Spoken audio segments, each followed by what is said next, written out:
A long time ago, in a village called Abaka, there lived a girl named Uku. Everyone in the village knew her. She was extremely beautiful, with bright eyes and smooth skin. When people saw her, they stopped to admire her beauty. But there was something else about Uku that scared people. She really hated men. Uku was not like the other girls in the village. She didn't laugh or smile with anyone. She always kept a serious expression. When men tried to talk to her, things got complicated. She didn't allow them to get close, and if anyone insisted, she attacked them until they could no longer resist. The men of the village knew not to mess with Uku. Many had black eyes from their blows. Others were covered in bruises. No one wanted to face Uku's wrath. Despite her beauty, men feared her more than they admired her. Stay away from her, they warned each other. She's not like other girls. His name was whispered like a warning, and so Uku lived in the village, beautiful but feared by everyone. One day, Uku went to the market to buy food. The market was busy, full of people talking and selling goods. Uku walked through the crowd without smiling at anyone, as usual. She picked up some vegetables and was about to leave when a young man, without looking where he was going, bumped into her. Without thinking, Uku's hand flew through the air, slapping him. The man fell with a hard hand on his face. The sound of the slap was so loud that everyone around fell silent. The market became quiet, and people looked on in shock. The man was terrified, his cheek turned red, but he didn't try to react. I knew it was better to retreat.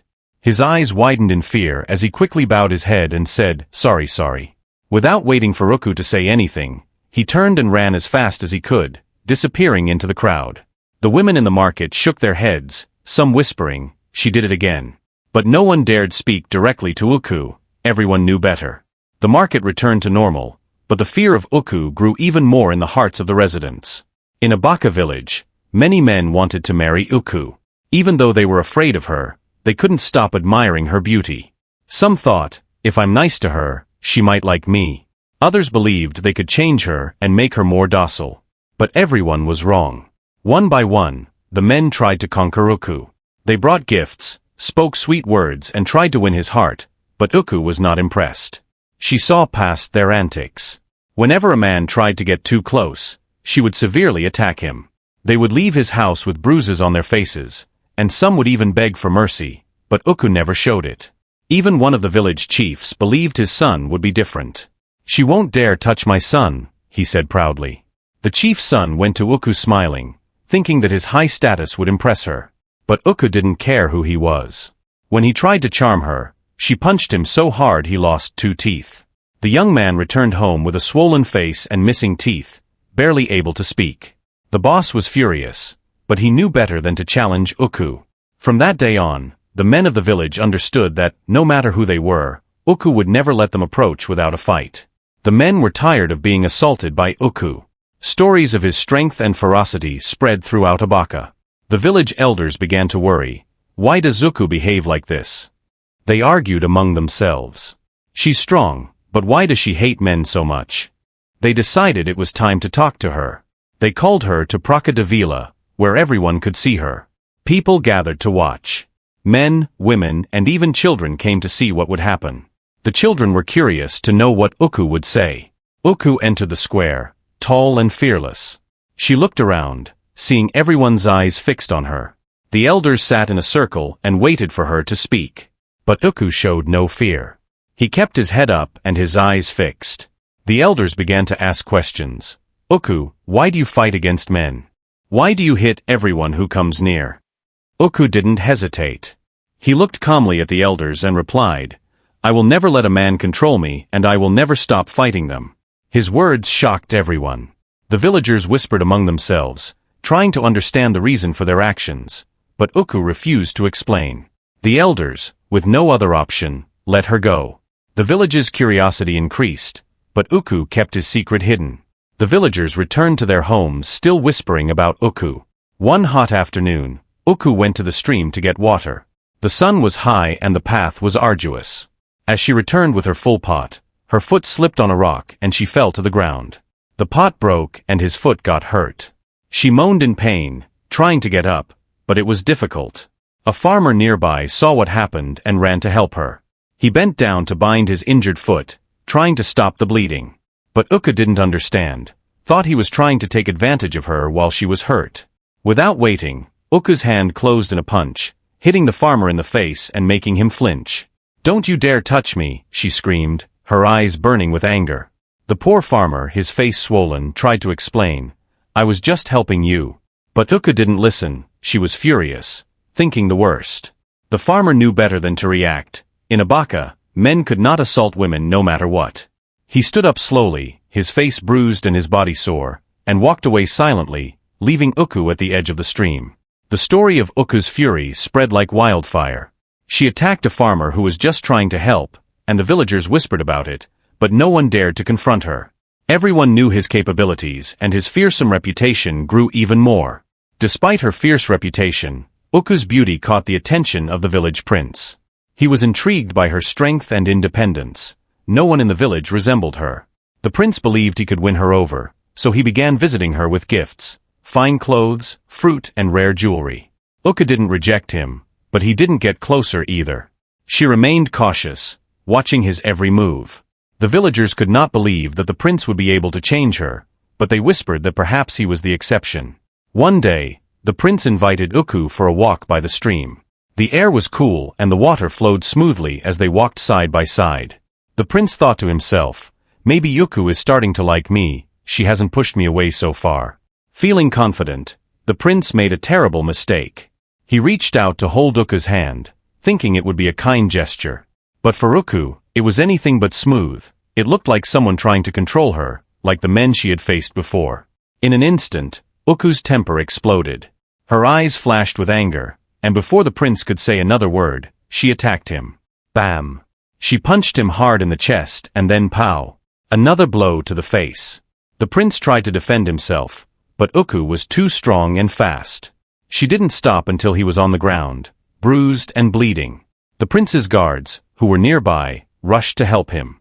They lifted him up, already too weak to stand, with his face swollen and marks on his arms and legs. They carried him back to the palace as quickly as possible. When the news spread throughout the village, people couldn't believe it. Uku attacked the prince. They were in shock.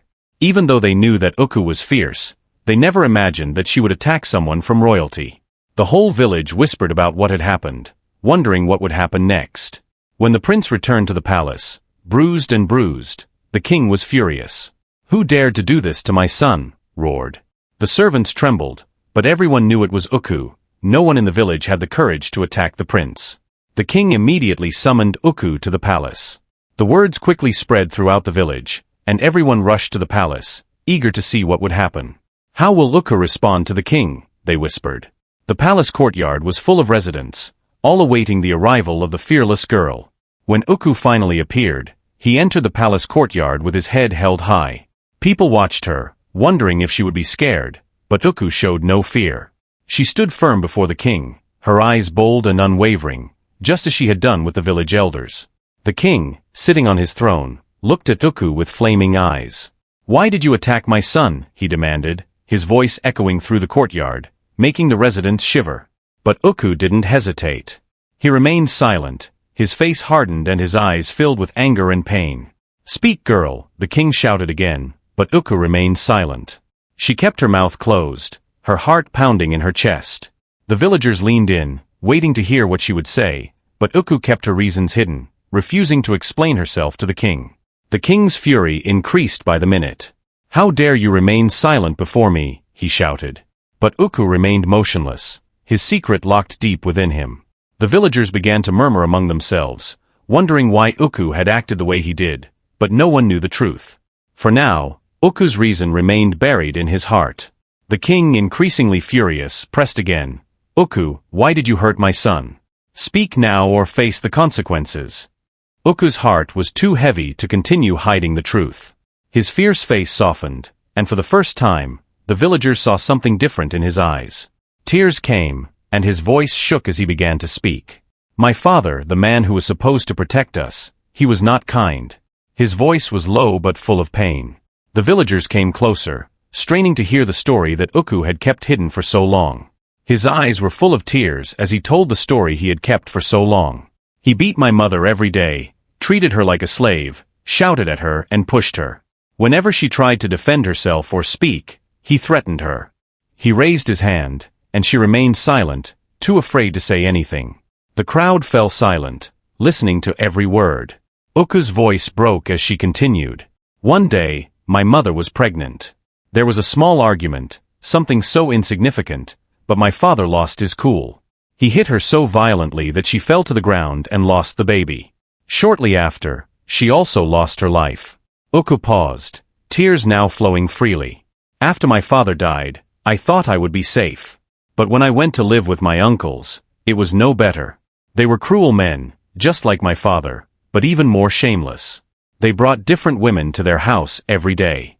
I saw how they treated these women without respect. They forced themselves on them with harsh words and unpleasant actions. The women had no choice but to obey, afraid to react. Who lived in the house with them were treated the same way. Whenever the wives tried to defend themselves or ask for help, Uku's uncles raised their hands, ready to attack them. The wives lived in constant fear, knowing that at any moment they could attack them. Being beaten, threatened and mistreated to the point where they couldn't get up for days. Uku watched all this day after day. He saw how the men in his life only knew how to control and dominate the women around them. They didn't listen, they didn't care, and they used their strength just to make women feel small and weak. It was in these moments that Uku took an oath. She promised herself that no man would treat her that way, that no man would have power over her. She couldn't save her mother and she couldn't help the wives in her aunt and uncle's house, but she could save herself. From that day on, Uku's heart hardened like stone. She wouldn't allow any man to get close enough to hurt her. Thus, Uku became the fierce girl that everyone in the village knew, but behind her strength and anger was a story of pain, which no one knew until then. When Uku finally revealed his painful story, the village fell silent. They had always seen her as a troublemaker, someone fierce and wild, but now they understood that Uku didn't fight men for no reason. She was protecting herself, protecting her heart from the pain and fear she had known her entire life. The men of the village, especially those who had attacked, hung their heads in shame. They realized that Uku's strength came from a place of deep pain. Some men had their own memories of mistreating women and now saw how their actions could cause so much pain. The women of the village, who had silently carried on their own struggles, looked at Uku with new respect. She wasn't just fierce, she was a fighter. She had stood up not just for herself, but for all the women who suffered in silence. Women began to see her as a symbol of strength, someone who refused to be controlled or crushed. Even the prince, who once thought he could tame Uku, understood the mistake he had made. He realized the pain he had caused her and with a heavy heart, he sincerely apologized. He promised to never hurt her again and to respect the strength she possessed. The king, upon hearing Uku's story, made a declaration. No man in Abaka will ever treat a woman badly again. He said firmly. The uncles who had mistreated so many women were punished for their cruelty. The village learned from Uku's story, and a new respect for women spread across the land. Uku, still strong and fierce, began to open his heart a little. She agreed to marry the prince, not because she had been tamed, but because he showed that he could respect and value her for who she was. It wasn't about control, it was about strength meeting strength, respect meeting respect. The village celebrated the union of Uku and the prince. It was not just the marriage of two people, but a story of healing and courage. Ukchuka's journey, from pain and fear to strength and respect, has become a story told for generations. It was the story of a girl who refused to be broken and of a village who learned the true meaning of strength and respect. After the union of Uku and the prince, the village of Abaka underwent a significant transformation. Their wedding symbolized not only the union of two people, but also the beginning of a new era of respect and understanding between men and women in the community. In the first months after the wedding, the prince, whose name was Leon, dedicated himself to better understanding the culture and customs of Abaka. He spent time with Uku, learning about her story and the pains that shaped her. Leon was determined to be a fair and compassionate leader, inspired by his wife's strength and resilience. Uku, in turn, began to gradually open his heart. Although she still carried the scars of the past, she felt new hope emerging. Leon supported her at every step, showing that not all men were equal and that together they could build a more harmonious community. Leon's presence brought positive changes to the village. He encouraged the creation of spaces where men and women could openly talk about their feelings and challenges. Workshops on gender equality were organized, promoting education and awareness among residents. These initiatives helped to break old patterns of behavior and foster an environment of mutual respect. Over time, Uku began to actively participate in village meetings and discussions. Her voice, once feared, became a source of inspiration for many women who previously felt silenced. They saw in Uku not only a warrior, but also a leader who fought for justice and equality. One sunny morning, Uku decided to organize a festival in honor of the women of Abaka. The event would be a celebration of female achievements and strength, providing a safe space for everyone to share their stories and experiences. Leon fully supported the initiative, recognizing the importance of recognizing and valuing the contributions of women in the community. On the day of the festival, the village square was vibrant with colors, music, and smiles. Stalls with traditional foods, handicrafts, and cultural presentations decorated the place. The women of Abaka, inspired by Uku, actively participated, sharing their stories of overcoming and courage. During the festival, one of the most respected women in the village, Dona Lucia, took the stage to speak. She told how, thanks to Uku and Leon's efforts, her daughter managed to complete her education and was now working as a teacher at the local school. Tears of joy and gratitude were evident in the eyes of everyone present. Meanwhile, the men of the village, who once feared and avoided Uku, now deeply respected her. Many of them recognized their own mistakes and committed to changing their attitudes. There was a collective feeling of redemption and a genuine desire to build healthier, more respectful relationships. However, not everything was perfect. Some individuals resisted changes, preferring to maintain their old habits. These challenges served as reminders that social transformation is an ongoing process, requiring effort and commitment from everyone. On one such summer evening, Leon and Uku sat together under the shade of a large tree in the central square. Festival lights twinkled all around, creating a magical atmosphere. Leon held Uku's hand and said, "You have been an inspiration to us all, Uku. Your strength and determination changed the lives of many people here." Uku smiled, feeling a rush of gratitude and love. "I didn't do this alone, Leon. It was the support of everyone in the village that made this possible. Together, we are stronger." Leon nodded, understanding the depth of his wife's words. "And we still have a lot to do. But I know that, with you by my side, we can face any challenge." In the following months, collaboration between the men and women of Abaka further strengthened the community. Joint projects were initiated to improve the village's infrastructure, increase educational opportunities, and promote the health and well-being of all residents. Uku continued to be a strong and influential presence, but now with a new purpose: to help guide the village towards a more just and equal future. She established a council of women, where everyone could discuss their concerns and propose solutions. This council has become a fundamental pillar in community decision-making. One day, during a board meeting, a young woman named Marina shyly raised her hand. "Uku, I have an idea for a training program for young women. I want to help other girls develop their skills and feel confident to follow their dreams." Uku smiled, proud of Marina's initiative. "That's an excellent idea, Marina. Let's work together to make this a reality. Each of you has incredible potential, and it's time to show it to the world." Marina's project quickly gained support, and soon the village saw an increase in the number of young women involved in educational and professional activities. They began to take on leadership roles, inspired by Uku's example and Leon's support. Meanwhile, the relationship between Leon and Uku blossomed. They became partners not only in marriage but also in village leadership. Their union symbolized the harmony between strength and compassion, showing that, together, they could overcome any obstacle. Abaka's transformation has attracted attention from neighboring villages. Other leaders began visiting Abaka to learn from its experience, seeking to implement similar changes in their own communities. Uku and Leon have become respected figures beyond the confines of their village, recognized as agents of change and examples of inclusive leadership. On one of these visits, a leader from a distant village, named Mario, approached Uku with a proposal. "Your story and achievements are inspiring, Uku. I would like to know if you would be willing to help our community implement a program similar to what you have here in Abaka." Uku thought for a moment, reflecting on the impact he could have beyond his own village. "I'll be happy to help, Mario. I believe that all communities deserve the opportunity to grow and prosper in a fair and equitable way. Let's work together to make this happen." So Uku and Leon began collaborating with other villages, sharing their experiences and offering guidance to promote gender equality and mutual respect. Their actions created a network of interconnected communities, united by the desire to build a better future for all. Over the years, Abaka became an example of success and harmony.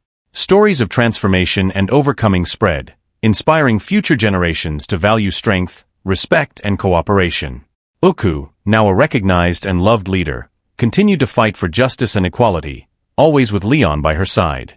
At one of the village's annual celebrations, when residents gathered to remember the journey that brought them there, Uku took the stage to speak. "When I started this journey, I didn't imagine how much our village could change. Each of you contributed to this transformation, and for that, I am eternally grateful. Let us continue together, building a future where everyone is respected and valued, regardless of gender. Together, we are invincible." Uku's words were met with warm applause and grateful smiles.